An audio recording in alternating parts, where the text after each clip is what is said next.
Bueno, Asier Iturralde da hurrengo hizlaria, kimika zientzietan lizentziatua da EHUn eta software librean unibertsitate espezialista unibertsitate berean. Librezale taldeko kidea da eta gaur egun Iametzako gure lankidea eta programatzailea. Euskal Fedibertsoari buruz hitz egingo digu, hitz xelebre horren atzean gauzak beste modu batera egin daitezkela erakusten duen errealitate bat dago. Pertsonak eta komunitateak erdigunean jarriz. Software librean, dezentralizazioan eta autokudeaketan oinarrituz.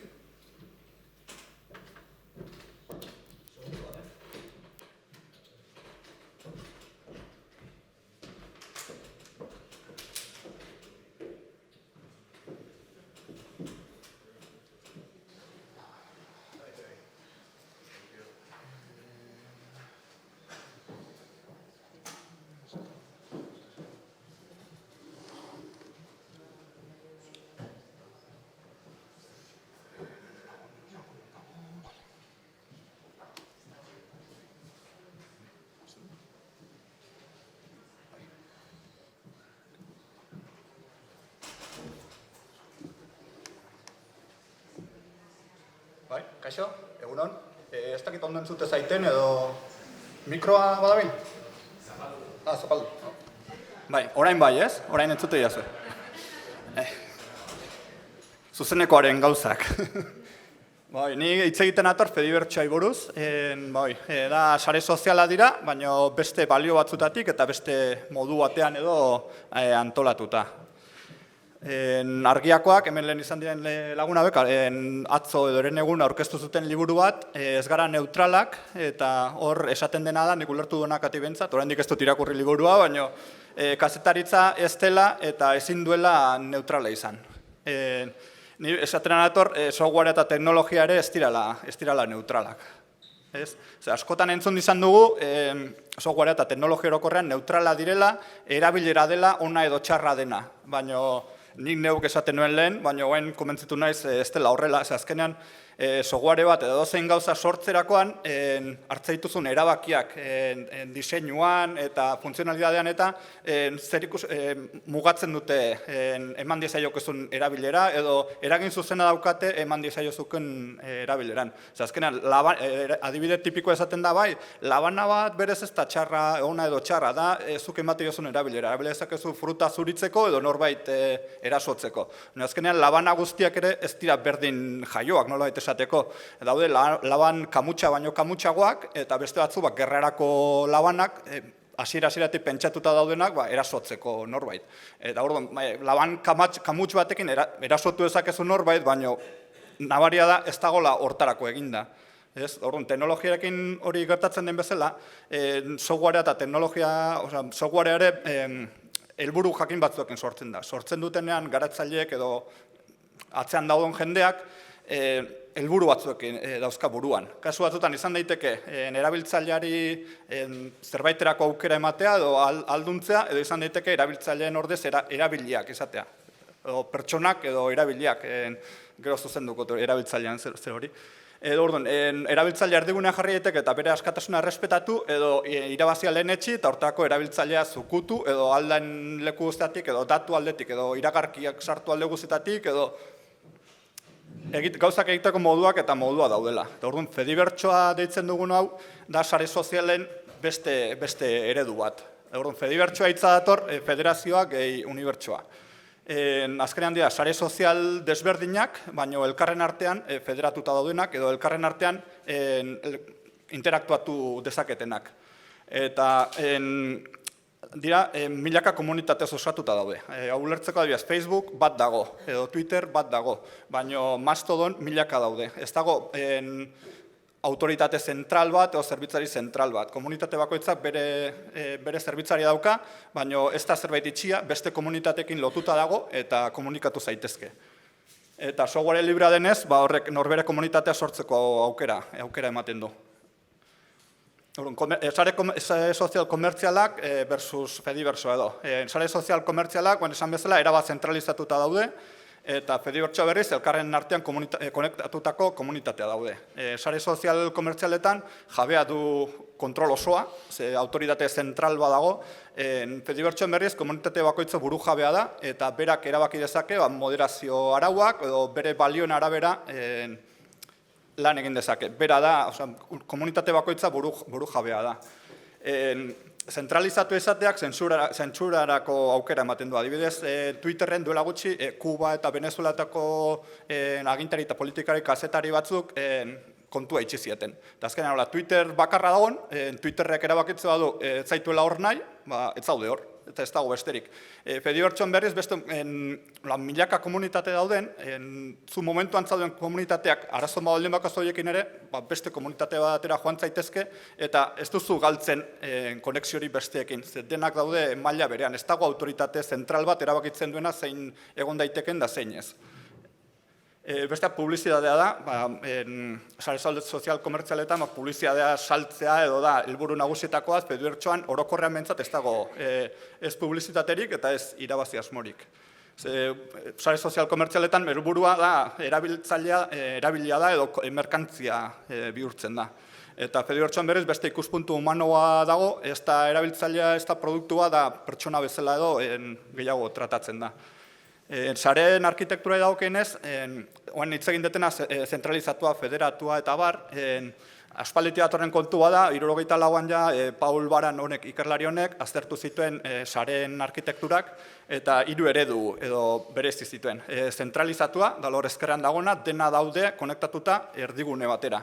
Eta erdigune horrek izugarrizko botera dauka. Dezentralizatu izango litzake, erdigune asko daude. Eta bakoitza bere erabiltzailea dauzka, baina elkarren artean konektatuta daudenez, ez da zerbait itxi. Eta bestea, banatua litzake ez dago zerbitzarik. Denak maila bereko, bana harin pasako ditugu. Sare zentralizatuan, zerbitzuak izena dion bezala zentralizatuta daude, erabiltzaileak guztia leku berera konektatzen dira, eta orduan, instantzia horren, nodo horren jabea dena, kontrol osoa dauka, azpiegitura horrena. Eta beak erabaki dezake, dena. Azkenan, adibidea ditzake, sare sozial ohikoak, Twitter, Facebook, Instagram, ohikoak. Gero, deszentralizatua edo federatua gaur egun deitzen zaiona, elkarren artean komunikatu daitezken hainbat distantzia daude. Ez dago erdigune bakar bat, erdigune asko daude. Eta denak maila berean daude. Distantzia bakoitza bere arauak ezartitzake. Orduan, adibidez, Fedibertsoan instantzia asko sortu dira, sare sozial ohikoetan, izan arrazismoak atikan, sexismoa, homofobia, transfobia, edozein arrazoikatikan baztertua jazarriak zirenak aurkitu dute babesgune bezala Fedibertsoan, sortu ezakete beraien instantzia propioa eta hor araua beraie jartzen dituzte. Eta erabaki ezakete, honekin ez dugu, hau blokeatuko dugu, ze jazarpena egiten ari zaigu edo, beraien, aldundu egiten dira edo, eta kontrola bere esku edo dauka, instantzia bakoitzak. Eta adibide tipikoa, historikoa norbait esateko da, emaila. Baina bestea, gaur egungo Mastodon, Pixelfed, gero aipatuko dituten sare sozialak ere eredu hau jarraitze dute. Eta sare banatua da, ez dago erdigunerik. Azkenean paren arteko erlazioa dago. Hau adibideak izango litzake torrentak, eta bestea da, Tsunami Demokratiken aplikazioan nik ulertu duanakatik behintzat, eredu hau jarraitzen du. Orduan, software librearena lehen Asier Lopezek aipatu du eta Xabierrek ere bai, 4 askatasunen inguruan oinarritzen da, nahi duztunerako erabiltzeko askatasuna, aztertu eta norbere beharretara egokitzekoa, softwarea kopiatu eta kopia banatzekoa, eta softwarea hobetu eta hobetutako bertsioa banatzeko askatasuna komunitatearen onerako. Eta Fedibertsoko proiektuak aipatuko ditudanak denak dira software librea. Fedibertsoko proiektuak daukatena da daude sare sozial eredu desberdinak, baina elkarren artean bateragarria dira. Daude adibidez mikroblogintza sare soziala, Mastodon da Pleroma, argazkienak Pixelfed, bideoena Peertube, blogetan Write Freely eta Plume eta hauek, baina WordPressek ere badauka ikusiko duen bezala aukera. Jatorriak. Ez da, guain azken alde honetan Mastodonekin eta zabalkunde handi xamarra izan du, baina lehenagoti dator. Hasiera batean uste, status.net, hau zela, 2010 garren hamarkadaren hasieran edo zabaltzen hasi zen, eta Euskal Herrian ere sortu ziren gutxienez bi instantzia, status.blogsoviet.com eta status.manillar.es. Eta orduan ere, librezaleri esker, hasieratikan euskeraz erabiltzitezken. Eta ikusita, jende izenak eta ezagunak egiten dira, ikusita, gaur egungo mikroblogging sare sozial baten antzekoa zen. Duela 10 urte edo. Mastodon da, gaur egun erakarrita, azkeneko 3 urteetan zabalkunde handi xamarra izan duen proiektu bat. Azkenean da, mikroblogging sare sozial bat, emezuek 500 karaktere izan ditzakete, irudiak, audioak, bideoak gehitu daitezke, eta berezgarrietakoa da, ez dagoela algoritmo izkutukorik erabakitzen duen zer ikusi nahi duzun, ez du zuregatik erabakitzen, mezuak ordena kronologikoan agertzen dira, eta ez dago beste izkutuko magiarik edo. Komunitate bakoitza bere mogiak edo ukitzazke, eta milaka instantzia daude. Azkenean da, ez dago Mastodon bakarra, daude milaka Mastodon. Eta euskeraz erabili daiteke librezaleri esker. Euskal Herrian, aldi berean, udazken aldera, aldi berean bi instantzia edo bi Mastodon sortu ziren, nola baita esateko, mastodon.eus eta mastodon.jalgi.eus. Bien artean, 2000 erabiltzaile erregistratu baino gehiago dauzkate, eta ez da bat bestearen aurka edo antzeko zerbait da, bat eta bestea. Elkarrekin bateko erabiltzailea bestekoekin komunikatu daitezke eta gainontzeko mundu osoko Mastodon edo gainera beste zerbitzariekin ere bai. Eta nolabait esateko euskeran arnazgunea dira, instantzia bakoitzean denbora lerro lokalean edo euskera da nagusi, baina mundua irikia dira. Horrek ez du eragozten mundua inglesez, katalanez edo gazteleraz edo nahi duzun hizkuntzan bestekin komunikatzea. Mastodon.eusen, sorrera batean ondu ginen, jende interesak genuekana, olako zerbaititeko Euskal Herrian, bildu ginen .eus fundazioa, Azkue fundazioa, Jametza, Talaios Coop, Dina Hosting, laborategia.eus, interes horrekin ez zerbait egiteko.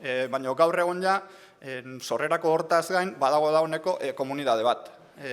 Inguru hortan erabiltzailena edo bildu dena. Eta guain, udazkenean, datorren urtera begira, egin nahi duguna komunidade horrek hitza eman parte hartze prozesu baten bidez edo erabakietan parte izan dezaten. Azkenean beraien gure zerbait da. Ez da hasieran sortu genuen ona edo da komunitatearen zerbait da. Pleroma da beste Mastodonen antzekoa, dauren mikroblogintza da, bateragarria da Mastodonekin, Mastodonetik jarraitu itzazkezu Pleromakoak, kasu honetan badauzka bereizgarriak edo, mezuak modulenetxean pixka luzeagoa dira, 5.000 arte txapa handiagoak idatzi itzazkezu, barneko txat badauka, hau ez da horren handia proiektua, baina hala ere ehunka Pleroma daude. Eta Euskal Herrian bada instantzia txiki bat, pleroma.libretux.com, tarteka izeneko erabiltzailea sortu duna, eta berak eta beste erabiltzaile batzue proiektua euskarara itzuli zuten.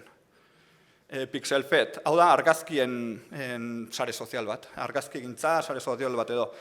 Nahiko berria da, urtebete pasatxo daukala uste proiektuak, Kanadar batek sortutakoa da, baina inguruan nuen komunitate sortzen hasi da, eta hasi dira instantziak edo sortzen. Instantzia da zerbitzari, Pixelfed desberdinak, eta daude munduan zehar daude 100 bat edo gutxienez bat daude. Euskal Herrian, Urtzio Odrezola, kodesintaseko garatzailea eta game erauntxia eta beste saltxe askotakoa, mantentzen den instantzia badago pixelfed.eus, eta honen Fedibertsoan parte nola den, beste saretan instinezkoa diren gauzak, ez Twitterretik ezin duzu jarraitu Instagrameko norbait edo alderantziz. Hemen bai, Pixelfedetik jarraitu itzazkezu Mastodoneko jendea eta Mastodonetik Pixelfedekoak bateragarria dira. Pentsatuta daude, elkar ulertzeko eta elkar komunikatu alizateko naizta sare sozial desberdinak izan, eta proiektu desberdinak. Ego, Peertube, kontzeptu berdina da, baina eraman da bideoen, YouTube bat nolabait esateko, baina zure YouTubea sortu dezakezu, eta Fedibersoa ditugun horren parte da. Nik jarraitu ezaket Mastodonetik Peertubeko kanal bat, eta bideo berri bat publikatzen duen bakoitzean, niri Mastodonen tut bat balit bezala, mezu bat bezala agertzen zait bideo horren informazioa. Eta nolabait esateko da RSS bat gutxi gora bera, baina interaktiboa da. Nik Mastodonetikan bideo horri erantzun bat emate baiot, Peertubeko webgunean iruzkin bezala agertzen da. Osea, da, bi aldetarako komunikazioa. Eta hau, gero erakutsiko dugu, beste berezgarritakoa da P2P streaminga erabiltzeutela. Horri esker, zerbitzari txikiago batekin, gaizara zerbitzu emateko, bide zerbitzu emateko. Egiten duna da, hemen adibidez, katuak dauka nolabait esateko zerbitzaria, eta untxia eta txakurra ari dira bide hori ikusten. Baina, ohiko YouTubeen nolabait esateko, YouTubeen guztia konektatu beharko lukete YouTuberen zerbitzu zentralizatura. Jo hemen, untxia bideoa ikusten hasten den momentuak, txakurra bideo ikusten haste baldin bada, zerbitzaria zuzenean jasotzeaz gain, elkarren artean, torrent moduko ze batean, hasten dira, untxiak ikusita daukan bideo zatia, haste zaio bidaltzen txakurrari. Orduan, horrek aukera ematen du zerbitzari kaskarrago batekin edo normalago batekin horrelako zerbitzu bat montatzeko. Zera, ez dio hainbesteko lanik ematen, horrek kargak entzen dio zerbitzariai edo. Eta guain, gero erakutsiko izuet, tarte bat baldin badaukagu behintzat, montatu dugu Euskara Bilduako bideoak eta azkeneko 8 ediziotako bideoak eta biltzeko Peertube instantzia bat, eta gero erakutsiko izuet ikusteko zertaz ari garen. Gero, blogintza. Fedibertson badaude blogintzarako bideratutako sare sozialak ere. Writefully eta Plium hauek dira zuzenean jaiotzetikan Fedibertsoko parte dira. Kontzeptu antzeko zerbait da. Zuk blog bat jarraitu ezakezu Mastodonetik edo Pleromatik edo beste saretatikan, eta sare horietan emateizkiozun erantzunak blogean iruzkin bezala agertzen dira, eta alderantziz. Daude, sare sozial desberdinak elkarren artean elkarrekintza edo izan dezaketenak, interaktibitatea dukitzaketenak. Daude 200 bat distantzia edo. WordPress berez ez da Fedibertsoan parte, baina plugin bat garapenean dago orain, aukera ematen duena WordPress bihurtzeko Fedibertsoaren parte. Eta orduan, kontzeptu berdinen dezakezu. Nik jarraitu ezaket WordPress bateko egile bat, Mastodonetik edo Pleromatik edo zea, eta berak artikulu berri bat argitaratzen duenean, RSS bat bali bezala niri agertuko zait tut berri bat, eta horri emandako erantzunak WordPressen iruzkin bezala agertuko lirateke. Osea, dago, elkarrekin artean konektatutako sareak, dira, nolabait ulertzeko, eta deszentralizatuak. Oandik beta fasean dago, baina ibili gara proba batzuk egiten da nahiko ondo dabil. Erantzunekin eta arazo batzu daude, baina nik uste bide honetik doazela. Azkenean WordPress da, egunen laurden bat gutxinez bada munduan daudenena. Orduan, WordPress Fedibertsoaren parte bihurtzeko aukera ematea, aurrera paso handia litzateke.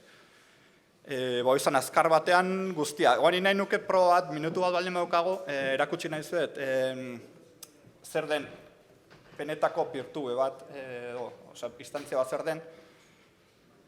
Adibidez, hau da, hemen daude, Euskara Bilduako azkeneko bideo guztiak, 8 urtetakoak, kanalka jarrita daude, hor daude guztiak, eta kontua da, nik jun naitekela, erabiltzaile honen kontura,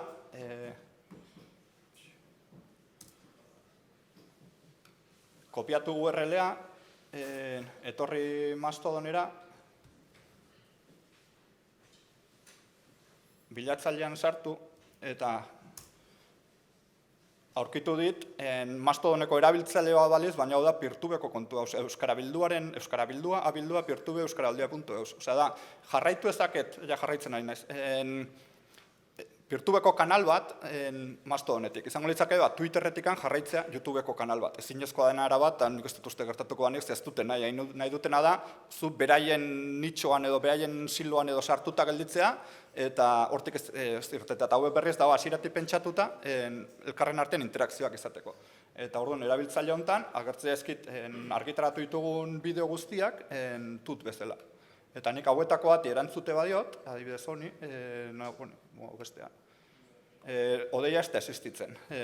Adibidez idazteko da, beste norbaiten, beste norbaiten ordenagailua da. Bidali emate jotenean, hemen bertan, masto honen bertan dago erantzun bezala, agertzen erantzun bezala, baina jute banez berriz pirtu bera, bideo hortara. Hemen, gauzak ondo formatean. Hemen dago,